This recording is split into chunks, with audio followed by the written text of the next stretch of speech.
ಗೆಳೆಯ, ಈಗ ಒಮ್ಮೆ ಕಣ್ಣು ಮುಚ್ಚಿ ನಿನ್ನ ಜೀವನವನ್ನು ನೆನಪಿಸಿಕೋ. ಕಳೆದು ಹೋದ ದಿನಗಳನ್ನು ನೆನಪಿಸಿಕೋ. ಕಳೆದುಕೊಂಡ ಅವಕಾಶಗಳನ್ನು ಸರಿಯಾಗಿ ನೆನಪಿಸಿಕೋ. ಹೇಳು, ಎಷ್ಟು ಬಾರಿ ನಿನಗೆ ಅವಕಾಶಗಳು ಬಂದಿದ್ದವು, ಆದರೆ ನೀನೇ ಹಿಂದೆ ಸರಿದಿದ್ದೆ. ಮಾತನಾಡಬೇಕು ಅನಿಸಿತ್ತು, ಆದರೆ ಜನ ಏನೆಂದುಕೊಳ್ಳುತ್ತಾರೋ ಎಂಬ ಭಯ ನಿನ್ನನ್ನು ತಡೆದಿತ್ತು. ದೊಡ್ಡ ಕನಸು ಕಾಣಬೇಕು ಅನಿಸಿತ್ತು, ಆದರೆ ನನಗೆ ಅದು ಸಾಧ್ಯವಿಲ್ಲ ಎಂಬ ನಿನ್ನ ಒಂದು ಆಲೋಚನೆ ನಿನ್ನ ಕನಸನ್ನ ದೂರ ಮಾಡಿತು. ಮುಂದೆ ಗುರಿಯತ್ತ ಹೆಜ್ಜೆ ಇಡಬೇಕಿತ್ತು, ಆದರೆ ನಿನ್ನ ಕಾಲನ್ನು ಹಿಡಿದು ತಡೆದಿದ್ದು ಪರಿಸ್ಥಿತಿ ಅಲ್ಲ, ಅದೃಷ್ಟ ಅಲ್ಲ, ಬಡತನವೂ ಅಲ್ಲ, ಅದು ನಿನ್ನ ಆತ್ಮವಿಶ್ವಾಸ. ಹೌದು ಗೆಳೆಯ, ಆತ್ಮವಿಶ್ವಾಸ ನಿನ್ನಲ್ಲಿ ಬಲವಾಗಿದ್ದರೆ ಯಾರು ನಿನ್ನನ್ನು ತಡೆಯಲು ಆಗಲ್ಲ. ಆದರೆ ನಿನ್ನನ್ನು ನೀನು ನಂಬದೆ ಹೋದ ದಿನ ನಿನಗೆ ನಿಜವಾದ ಸೋಲು ಎದುರಾಗುತ್ತದೆ. ಇಲ್ಲಿ ಕೇಳು, ಒಬ್ಬ ವ್ಯಕ್ತಿ 1000 ಬಾರಿ ಸೋತರೂ ಮತ್ತೆ ಎದ್ದು ನಿಲ್ಲಬಹುದು, ಆದರೆ ತನ್ನ ಮೇಲೆ ನಂಬಿಕೆ ಕಳೆದುಕೊಂಡ ವ್ಯಕ್ತಿ ಗೆಲ್ಲುವ ಮೊದಲೇ ಸೋತು ಬಿಡುತ್ತಾನೆ.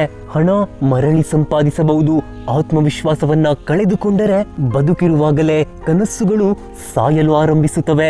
ಒಮ್ಮೆ ನಿನ್ನೊಂದಿಗೆ ನೀನು ಮಾತನಾಡು, ಅದು ನಾನು ಯಾವ ಗುರಿ ಕನಸನ್ನ ಇಟ್ಟುಕೊಂಡು ಮುಂದೆ ನಡೆಯುತ್ತಿರುವೆ ಎಂದು. ಆತ್ಮವಿಶ್ವಾಸ ಹುಟ್ಟಿನಿಂದ ಬರುವುದಿಲ್ಲ, ಪ್ರತಿದಿನ ಕಟ್ಟಿಕೊಳ್ಳಬೇಕು, ಇಮ್ಮಡಿಗೊಳಿಸಬೇಕು. ಒಂದು ಸಣ್ಣ ಧೈರ್ಯದ ಮೇಲೆ ಮತ್ತೊಂದು ಧೈರ್ಯವನ್ನ ಸೇರಿಸಿ ಆತ್ಮವಿಶ್ವಾಸ ಬೆಳೆಸಿಕೊಳ್ಳಬೇಕು. ನೆನಪಿರಲಿ, ಗಿಡವು ಬೀಜದೊಳಗೆ ಇರುವಾಗ ಯಾರಿಗೂ ಕಾಣುವುದಿಲ್ಲ, ಆದರೆ ಅದು ತನ್ನ ಮೇಲೆ ನಂಬಿಕೆ ಇಟ್ಟು ಮಣ್ಣನ್ನು ತಳ್ಳಿ ಹೊರಬಂದಾಗ ಮಾತ್ರ ಇಡೀ ಜಗತ್ತು ಅದನ್ನ ನೋಡುತ್ತದೆ. ಅದೇ ರೀತಿ ನಿನ್ನೊಳಗಿನ ಶಕ್ತಿಯನ್ನ ಹೊರತರುವುದು ನಿನ್ನ ಆತ್ಮವಿಶ್ವಾಸ. ನಿನ್ನ ಜೀವನ ಬದಲಾಯಿಸುವ ಶಕ್ತಿ ಇದರಲ್ಲೇ ಅಡಗಿದೆ. ಗೆಳೆಯ, ಸ್ವಲ್ಪ ಯೋಚಿಸು. ನೀನು ಚಿಕ್ಕವನಿದ್ದಾಗ ನಡೆಯಲು ಕಲಿಯುವ ವೇಳೆ ಎಷ್ಟು ಬಾರಿ ಬಿದ್ದಿದ್ದೆ? 10 ಬಾರಿ, 100 ಬಾರಿ. ಆಗ ಯಾರು ಸಹ ನಿನಗೆ ಆತ್ಮವಿಶ್ವಾಸ ಕಲಿಸಲಿಲ್ಲ. ನೀನೇ ಎದ್ದು ಮತ್ತೆ ನಡೆಯಲು ಪ್ರಯತ್ನ ಪಟ್ಟೆ ಅಲ್ವಾ? ಒಂದು ಸೋಲು, ಒಂದು ನಿರಾಕರಣೆ, ಜನರ ಟೀಕೆಗಳು, ಇವುಗಳಿಂದ ನಾನು ಕಡಿಮೆ ಎಂದು ಭಾವಿಸಬೇಡ. ಹೊಸ ಪಾಠವನ್ನ ಕಲಿ, ನಿನ್ನನ್ನು ನೀನು ನಂಬಲು ಪ್ರಾರಂಭಿಸು. ಮತ್ತೊಂದು ಹೆಜ್ಜೆ ನಿನ್ನ ಗುರಿಯತ್ತ ಇಡು. ಅದು ಆತ್ಮವಿಶ್ವಾಸ ಎಂದರೆ ನಾನು ಎಂದಿಗೂ ಸೋಲುವುದೇ ಇಲ್ಲ ಎನ್ನುವುದಲ್ಲ, ಸೋತರೂ ಮತ್ತೆ ಎದ್ದು ನಿಲ್ಲುತ್ತೇನೆ ಎನ್ನುವ ಧೈರ್ಯವಾಗಿದೆ. ಅದೇ ನಿಜವಾದ ಆತ್ಮವಿಶ್ವಾಸ. ಇಂದಿನಿಂದ ನಿನ್ನ ಮನಸ್ಸಿಗೆ ನೀನು ಹೇಳು, ಅದು ನನಗೆ ಸಾಧ್ಯ, ನಾನು ನನ್ನ ಗುರಿಯನ್ನ ಮುಟ್ಟುವೆ. ಈ ಮಾತನ್ನ ಮೊದಲ ದಿನ ನಿನ್ನ ಮನಸ್ಸು ನಂಬುವುದಿಲ್ಲ, 2ನೆಯ ದಿನವೂ ನಂಬಲ್ಲ, ಆದರೆ ಒಂದು ದಿನ ನಿನ್ನ ಮಾತನ್ನೇ ನಿನ್ನ ಮನಸ್ಸು ಸತ್ಯ ಎಂದು ಒಪ್ಪಿಕೊಳ್ಳುತ್ತದೆ. ಆ ದಿನದಿಂದಲೇ ನಿನ್ನ ಜೀವನ ಬದಲಾಗಲು ಆರಂಭವಾಗುತ್ತದೆ. ಇಲ್ಲಿ ಇತರರೊಂದಿಗೆ ನಿನ್ನನ್ನು ಹೋಲಿಕೆ ಮಾಡುವುದನ್ನು ಮೊದಲು ನಿಲ್ಲಿಸು. ಅವರ ಜೀವನ ಅವರಿಗೆ, ಇಲ್ಲಿ ನೀನು ನಿನ್ನ ಕಥೆಯ ನಾಯಕ ಅಷ್ಟೇ. ಗುಲಾಬಿ ಹೂವು ಸೂರ್ಯಕಾಂತಿಯಂತೆ ಅರಳುವುದಿಲ್ಲ, ಹಾಗೆ ಸೂರ್ಯಕಾಂತಿ ಗುಲಾಬಿ ಹೂವಿನಂತೆ ಪರಿಮಳ ಬೀರುವುದಿಲ್ಲ. ಆದರೂ ಎರಡೂ ನೋಡಲು ಸುಂದರವಾಗಿರುತ್ತವೆ. ಹಾಗೆ ಗೆಳೆಯ, ನಿನ್ನ ಪ್ರಯಾಣ ನಿನ್ನದೇ, ನಿನ್ನ ಸಮಯ ನಿನ್ನದೇ, ನಿನ್ನ ಯಶಸ್ಸು ಕೂಡ ನಿನ್ನದೇ ಆಗಿದೆ. ಇಲ್ಲಿ ಕೆಲವರು ನಿನ್ನನ್ನು ನೋಡಿ ನಗುತ್ತಾರೆ, ನಿನ್ನನ್ನು ಕಡಿಮೆ ಅಂತ ಅಂದಾಜಿಸುತ್ತಾರೆ.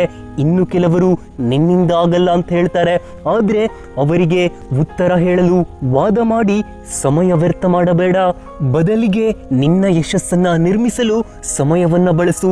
ನಿನ್ನ ಸಾಧನೆ ಮತ್ತು ಬೆಳವಣಿಗೆಯೇ ಆಡಿಕೊಂಡವರ ಬಾಯಿ ಮುಚ್ಚಿಸುತ್ತದೆ. ವಾದ ಮಾಡಿ ಗೆದ್ದರೆ ಒಂದು ದಿನದ ಸಂತೋಷ, ಆದರೆ ಜೀವನವನ್ನ ಗೆದ್ದರೆ ಇಡೀ ಬದುಕಿನ ಗೌರವ ಸಿಗುತ್ತದೆ. ಇಲ್ಲಿ ಆಯ್ಕೆ ನಿನಗೆ ಬಿಟ್ಟಿದ್ದು. ಪ್ರತಿದಿನ ಒಂದು ಸಣ್ಣ ಕೆಲಸ ಮಾಡು, ಅದು ಆಗಲ್ಲ ಎನ್ನುವ ಮಾತನ್ನ ಬಿಟ್ಟು ಬಿಡು. ಒಬ್ಬರ ಜೊತೆ ಮಾತನಾಡು, ವೇದಿಕೆಯ ಮೇಲೆ ನಿಲ್ಲು, ಹೊಸ ಸ್ಕಿಲ್ಸ್ ಕಲಿ, ಒಂದು ಒಳ್ಳೆಯ ಪುಸ್ತಕ ಓದು, ನಿನ್ನ ಒಂದು ಗುರಿಯನ್ನ ಕಂಪ್ಲೀಟ್ ಮಾಡು.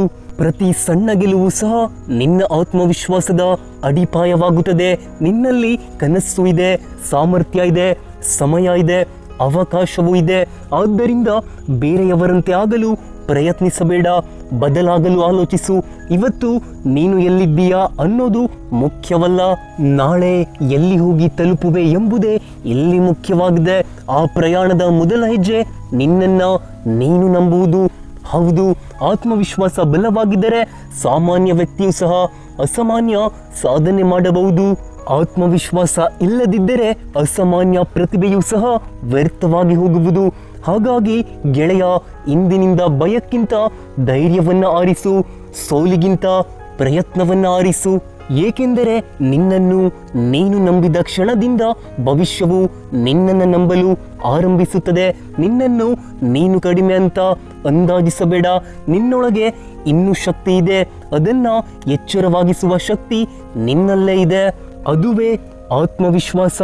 ಹೌದು, ನಿನ್ನ ಜೀವನ ಬದಲಾಯಿಸುವ ಶಕ್ತಿ ಯಾರ ಕೈಯಲ್ಲೂ ಇಲ್ಲ. ಅದು ನಿನ್ನ ನಂಬಿಕೆಯಲ್ಲಿದೆ. ನಿನ್ನನ್ನು ನೀನು ನಂಬು, ನಂತರ ನೋಡು, ಅಸಾಧ್ಯವೆಂದು ಕಂಡ ದಾರಿಗಳು ಸಹ ತೆರೆದುಕೊಳ್ಳುತ್ತವೆ. ಏಕೆಂದರೆ ಆತ್ಮವಿಶ್ವಾಸದಿಂದ ಹಾಕಿದ ಒಂದು ಹೆಜ್ಜೆ ಭಯದಿಂದ ಹಿಂದಕ್ಕೆ ಇಟ್ಟ 1000 ಹೆಜ್ಜೆಗಳಿಗಿಂತ ಶಕ್ತಿಯಾಗಿರುತ್ತದೆ. ಗೆಳೆಯ, ಅದು ಈಗ ಯೋಚಿಸು, ಬದಲಾಗು ಹಾಗೂ ಆತ್ಮವಿಶ್ವಾಸದಿಂದ ಮುನ್ನಡಿ. ಒಳ್ಳೆಯದಾಗಲಿ.